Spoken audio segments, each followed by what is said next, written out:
Hello students, welcome to my YouTube channel. बच्चों, आज की वीडियो में हम लोग बात करने वाले हैं मनुष्य में श्वसन तंत्र। तो मनुष्य में श्वसन तंत्र किन किन भागों से मिलकर बना होता है उसे हम लोग आज देखेंगे और मनुष्य के श्वसन तंत्र में श्वसन की प्रक्रिया कैसे संपादित होती है उसको हम लोग समझेंगे। तो बच्चों, मनुष्य के श्वसन तंत्र निम्नलिखित भागों से बने होते हैं। सबसे पहला जो भाग है उसे हम नासिका के नाम से जानते हैं और नासिका एक विशेष प्रकार की छिद्र है जिससे वातावरण से वायु हमारे शरीर के अंदर प्रवेश करता है और इसकी संख्या 2 है, ठीक है। और दूसरी जो रचना है उसे हम नासिका गुहा के नाम से जानते हैं जिसे हम नेज़ल कैविटी भी कहते हैं और नासिका को हम लोग नॉस्ट्रिल्स के नाम से जानते हैं। तो बच्चों, तीसरी जो रचना है उसे हम ग्रसनी के नाम से जानते हैं और ग्रसनी को हम लोग इंग्लिश में फेरिंक्स भी कहते हैं और ग्रसनी के बारे में हम लोगों ने कई बार चर्चा की है। पाचन तंत्र में भी मैंने आपको ग्रसनी के बारे में बतलाया था कि यह पाचन तंत्र और श्वसन तंत्र का एक ऐसा एरिया है, एक ऐसा क्षेत्र है जहाँ भोज्य पदार्थ भी इससे होकर पास करता है और इससे वायु भी पास करता है। तो श्वसन तंत्र में तीसरा जो भाग है उसे हम ग्रसनी के नाम से जानते हैं। चौथी जो रचना है उसे हम स्वर यंत्र या लैरिंक्स के नाम से जानते हैं और इसे हम साउंड बॉक्स के नाम से भी जानते हैं। तो स्वर यंत्र के कारण ही हमारे शरीर के अंदर स्वर का निर्माण होता है, यानी जो भी हम बोल रहे हैं अभी वो स्वर यंत्र के कारण ही बोल रहे हैं, क्योंकि उसमें विशेष प्रकार के वोकल कॉर्ड्स पाए जाते हैं और उनके कंपन के कारण, उनके वाइब्रेशन के कारण साउंड प्रोड्यूस होता है। तो बच्चों, स्वर यंत्र के बाद एक विशेष प्रकार की नली आती है जिसे हम ट्रैकिया के नाम से जानते हैं और ट्रैकिया को हम लोग श्वास नलिका के नाम से भी जानते हैं, जिसे इंग्लिश में विंड पाइप भी कहा जाता है। यह ट्रैकिया 2 भागों में बंटता है जिसे हम ब्रोंकस या ब्रोंकाई के नाम से जानते हैं। इसे हिंदी में हम लोग श्वसनी के नाम से जानते हैं। यह श्वसनी पुनः आगे चलकर कई शाखाओं में विभाजित होती हैं। दाईं शाखा और बाईं शाखा में यह विभाजित होती हैं। इसे हम ब्रोंकियोल्स के नाम से जानते हैं और इसे हिंदी में हम लोग श्वसनिका के नाम से जानते हैं। तो बच्चों, श्वसनिका आगे चलकर यह छोटे छोटे वायु कोश में परिवर्तित होती है जिसे हम एल्वियोलाई या एल्वियोलर सैक के नाम से जानते हैं। तो बच्चों, मनुष्य में श्वसन तंत्र इन्हीं अंगों से मिलकर बना होता है। तो हम लोग बोर्ड पे एक बार फिर से इसे हम मिला लें। तो मैंने यहाँ लिखा है कि मनुष्य में श्वसन तंत्र निम्नलिखित भागों से मिलकर बना होता है। फर्स्ट वन इज़ नासिका, जिसे हम नॉस्ट्रिल्स के नाम से जानते हैं। सेकेंड इज़ नासिका गुहा, जिसे हम नेज़ल कैविटी के नाम से जानते हैं। थर्ड, ग्रसनी, जिसे हम फेरिंक्स के नाम से जानते हैं। फोर्थ, स्वर यंत्र, जिसे हम लैरिंक्स या साउंड बॉक्स के नाम से जानते हैं। फिफ्थ वन इज़ ट्रैकिया, जिसे हम विंड पाइप भी कहते हैं। 6 है श्वसनी, जिसे हम ब्रोंकाई के नाम से जानते हैं या ब्रोंकस। 7th है श्वसनिका या ब्रोंकियोल्स और सबसे लास्ट में आता है वायु कोश, जिसे हम एल्वियोलाई या एल्वियोलर सैक के नाम से जानते हैं। तो बच्चों, यहाँ आपको जानना जरूरी है कि ये तीनों रचनाओं को जोड़ दें तो इसे हम फेफड़ा के नाम से जानते हैं। और बच्चों, आपको पता है कि मनुष्य का जो श्वसन अंग है वो फेफड़ा ही है, जिसे हम लंग्स के नाम से जानते हैं। तो हमारे शरीर का जो प्रमुख श्वसन अंग है उसे हम लंग्स यानी फेफड़ा भी कहते हैं। और यह फेफड़ा छोटे छोटे बैलून जैसी रचनाओं से मिलकर बना होता है जिसे वायु कोश कहते हैं और यह श्वसन तंत्र का सबसे अंतिम भाग होता है और इसी भाग में वायु पहुंचता है, जिसे हम वायु कोश या एल्वियोलर सैक या एल्वियोलाई के नाम से जानते हैं। यानी हम कह सकते हैं कि जो भी हम लोग वायु वातावरण से ग्रहण करते हैं वो इन्हीं रास्तों से होकर अंततः वायु कोश में पहुंचता है, और जो हम CO2 छोड़ते हैं वह भी इन्हीं रचनाओं से होकर नॉस्ट्रिल्स या नासिका से CO2 बाहर निकल जाता है। तो कुल मिलाकर हम लोग ये कहें बच्चों कि मनुष्य में श्वसन की जो क्रियाएं होती हैं वो मुख्यतः 3 भागों में बटी होती हैं, जिसकी चर्चा मैंने पिछले वीडियो में भी किया था। तो बच्चों मनुष्य में जो श्वसन तंत्र है वो 3 क्रियाओं में संपादित होती है, 3 क्रियाओं के संचालन में मदद करती है। पहली जो प्रक्रिया है उसे हम प्रश्वास या इंस्पायरेशन के नाम से जानते हैं। बच्चों प्रश्वास एक ऐसी प्रक्रिया है जिसमें हमारे शरीर के अंदर ऑक्सीजन वातावरण से अंदर जाता है। यानी हम कह सकते हैं कि वातावरण से जो भी वायु या ऑक्सीजन हम ग्रहण करते हैं उस प्रक्रिया को हम लोग प्रश्वास या इंस्पायरेशन के नाम से जानते हैं। दूसरी बात गैसों का परिवहन है। बच्चों जब वायु, मैंने अभी बतलाया कि जब वायु कोश में पहुंचता है तो वायु कोश, मान लीजिए वायु कोश क्या है भाई, तो एक बैलून जैसी रचना है, और इस बैलून जैसी रचना में अगर ऑक्सीजन पहुंचता है वातावरण से, अंततः तो उसको आना है वायु कोश में। तो अगर यहाँ पे ऑक्सीजन पहुंचता है तो इस वायु कोश के अंदर रक्त वाहिनियों का जाल होता है, इसे हम रक्त वाहिनी कहते हैं, और रक्त वाहिनी का जाल इसमें पाया जाता है, और यह ऑक्सीजन अंततः हमारे रक्त के अंदर RBC के अंदर हीमोग्लोबिन से जुड़ जाता है और जुड़कर ऑक्सी हीमोग्लोबिन का निर्माण करता है, जैसा कि मैंने पिछले वीडियो में भी बतलाया है। तो ऑक्सीजन जब भी हीमोग्लोबिन के साथ जुड़ता है बच्चों तो उसे हम ऑक्सी हीमोग्लोबिन का नाम देते हैं। यानी ऑक्सी हीमोग्लोबिन के रूप में ऑक्सीजन का परिवहन होता है, और यह ऑक्सीजन हमारे शरीर की विभिन्न कोशिकाओं तक रक्त के द्वारा ढोया जाता है, और जब ये ऑक्सीजन कोशिका के पास पहुंचती है तो उसे हीमोग्लोबिन छोड़ देता है, और वह ऑक्सीजन अंततः कोशिका के अंदर चली जाती है, और वहाँ जाने के बाद वहाँ ऑक्सीश्वसन की प्रक्रिया होती है। और ऑक्सीश्वसन की प्रक्रिया में हम लोगों ने पहले से पढ़ रखा है कि ऑक्सीश्वसन में ग्लूकोज ऑक्सीजन की उपस्थिति में टूटता है, और टूटकर CO2 जल और ऊर्जा का निर्माण करता है, और वह CO2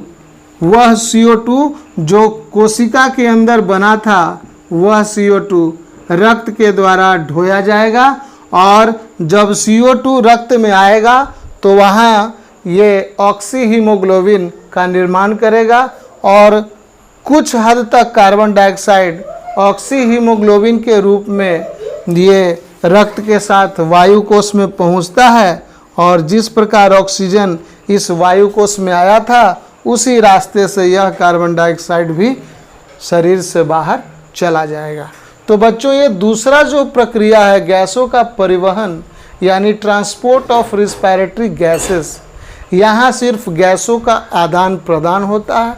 यानी हम कह सकते हैं कि जो भी गैस या ऑक्सीजन वायु कोश में पहुँचा है उसे कोशिका के अंदर तक पहुँचाना है।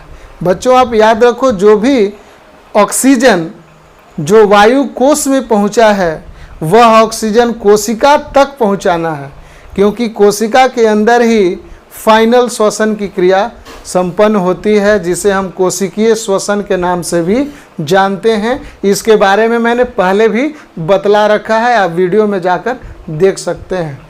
तो बच्चों तीसरी जो प्रक्रिया है वो है उच्छ्वास। दूसरी तो मैंने समझा दी कि यहाँ ऑक्सीजन का और CO2 का क्या होता है, आदान प्रदान होता है, यानी ऑक्सीजन शरीर के अंदर आता है और CO2 का भी परिवहन कोशिका से बाहर होता है और ऑक्सीजन बाहर से कोशिका तक जाता है। तीसरी प्रक्रिया है उच्छ्वास, जिसे हम एक्सपायरेशन के नाम से जानते हैं। एक्सपायरेशन यानी उच्छ्वास, ये क्वेश्चन में पूछा जाता है बच्चों की उच्छ्वास क्या है। उसी प्रकार प्रश्वास भी पूछा जाता है, प्रश्वास क्या है। तो मैंने यहाँ लिख रखा है कि ऑक्सीजन का शरीर के अंदर प्रवेश करना प्रश्वास कहलाता है। उसी प्रकार उच्छ्वास क्या है, तो CO2 का शरीर से बाहर निकलना, ये क्या कहलाता है, उच्छ्वास कहलाता है, जिसे हम एक्सपायरेशन भी कहते हैं। इसे हम इंग्लिश में इनहेलेशन या एक्सहेलेशन के नाम से भी जानते हैं। तो बच्चों, प्रश्वास और उच्छ्वास में आप लोग इसे अच्छी तरह समझ जाइए कि प्रश्वास होता क्या है। प्रश्वास एक ऐसी प्रक्रिया है श्वसन में जिसमें हम वातावरण से ऑक्सीजन अपने शरीर के अंदर ग्रहण करते हैं और उच्छ्वास की क्रिया में CO2 हम अपने शरीर से बाहर करते हैं। तो बच्चों, इस मनुष्य के श्वसन तंत्र में गैसों का ही आदान प्रदान होता है और तो कुछ है नहीं।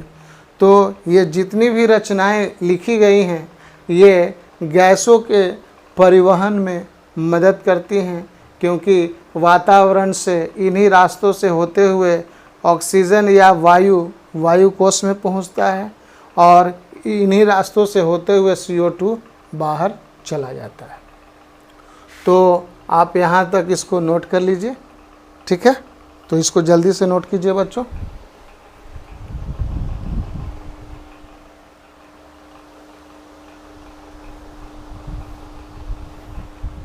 बच्चों, अब हम लोग जानेंगे कि इस प्रक्रिया में प्रश्वास कैसे होता है। मैंने अभी आपको बताया कि मनुष्य के श्वसन तंत्र में 3 प्रकार की क्रिया संपादित होती है। पहली जो प्रक्रिया है उसे हम प्रश्वास के नाम से जानते हैं। दूसरी जो प्रक्रिया है उसे हम गैसों का परिवहन के नाम से जानते हैं और तीसरी जो प्रक्रिया है उसे हम उच्छ्वास के नाम से जानते हैं। तो प्रश्वास की प्रक्रिया हमारे शरीर के अंदर कैसे होती है, इसका मैकेनिज्म क्या है, इसकी क्रियाविधि क्या है, उसे हम इस सेक्शन में जानेंगे। तो बच्चों, इस प्रक्रिया में कुछ खास तरह के स्टेप्स होते हैं जो हमारे शरीर के अंदर श्वसन तंत्र में संपादित होते हैं। तो इसको हम लोग को समझना है। तो इसमें एक सबसे महत्वपूर्ण जो रचना है उसे हम डायफ्राम के नाम से जानते हैं, जो मैंने यहाँ लिख रखा है। तो बस आप ऐसे समझ लीजिए बच्चों कि मान लीजिए कि ये हमारी श्वास नली है और ये पूरा का पूरा भाग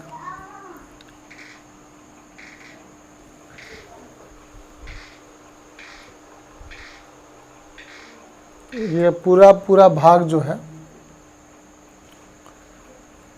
इस तरह की रचना है और यहाँ डायफ्राम है।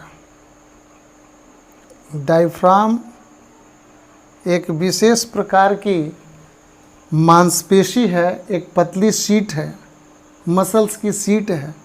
इसे हम डायफ्राम के नाम से जानते हैं। ये डायफ्राम है और ये अलग अलग शाखाओं में भी विभाजित है, जिसे हम श्वसनिका कहते हैं। यह पुनः विभाजित होकर बैलून जैसी रचना के रूप में ये फूली हुई रहती है। ठीक है, तो ये समझाने के लिए मैं बना दे रहा हूँ। अब देखिए होता क्या है इस प्रक्रिया में। सर्वप्रथम डायफ्राम नीचे की ओर संकुचित होता है। तो बच्चों, ये जो डायफ्राम है ये सबसे पहले नीचे की ओर संकुचित होगा। संकुचन की क्रिया तो मांसपेशी में होती है, आपने पढ़ रखा है, आपने पेशी ऊतक पढ़ा है और पेशी ऊतक में आपने ये पढ़ा होगा कि पेशी में 2 तरह की क्रियाएं होती हैं, एक संकुचन और दूसरा शिथिलन। संकुचन को हम लोग इंग्लिश में कॉन्ट्रैक्शन कहते हैं और शिथिलन को हम लोग इंग्लिश में रिलैक्सेशन कहते हैं। तो मांसपेशी का ये प्रॉपर्टी है कि वह कॉन्ट्रैक्शन एंड रिलैक्सेशन करता है। तो डायफ्राम एक स्पेशल टाइप का मस्कुलर सीट है और यह नीचे की ओर संकुचित होगा। तो बच्चों, जब नीचे की ओर संकुचित होगा तो मान लीजिए ये हमारा रिब केज है, जिसे हम अस्थि पिंजर के नाम से जानते हैं या पसली पिंजर के नाम से जानते हैं। इसमें 12 पसलियाँ होती हैं और ये पूरा का पूरा पिंजड़ा है और इसी पिंजड़े के अंदर हमारा फेफड़ा बंद है। तो जब ये नीचे की ओर संकुचित होगा बच्चों, तो मान लीजिए कि अब डायफ्राम जो है ये नीचे की ओर आ गया। पहले यहाँ था, अब ये नीचे की ओर यहाँ आ गया। तो जब नीचे की ओर यहाँ आ गया बच्चों, तो इस प्रक्रिया में क्या हुआ कि जब ये नीचे की ओर आ गया, इस पोजीशन तक आ गया, तो इसके अंदर का जो वॉल्यूम है, इसके अंदर का जो आयतन है वो बढ़ गया। तो मैंने यहाँ लिखा है संकुचन के फलस्वरूप रिब केज या पसली पिंजर का आयतन बढ़ जाता है और जब इसका आयतन बढ़ेगा तो इसके अंदर जो वायु का दाब होगा वो घट जाता है और वायु दाब घट जाता है। तो इसके अंदर वायु दाब घट गया है और इसका आयतन बढ़ गया है। तो उससे होगा क्या, वायु वातावरण से उच्च दाब से निम्न दाब यानी HP से LP की ओर चलता है। आपने इसे पढ़ रखा है वायु के बारे में सोशल साइंस में कि वायु हमेशा हाई प्रेशर से लो प्रेशर की ओर चलती है। तो यहाँ भी कुछ वही बात है बच्चों, चूँकि अस्थि पिंजर के अंदर का आयतन बढ़ चुका है और जब आयतन बढ़ चुका है तो इसके अंदर एयर का जो प्रेशर है वो घट गया है। आयतन बढ़ेगा तो वायु दाब घट जाएगा, एयर प्रेशर घट जाएगा और हम सभी जानते हैं कि वायु जो है उच्च प्रेशर से यानी हाई प्रेशर से लो प्रेशर की ओर जाती है।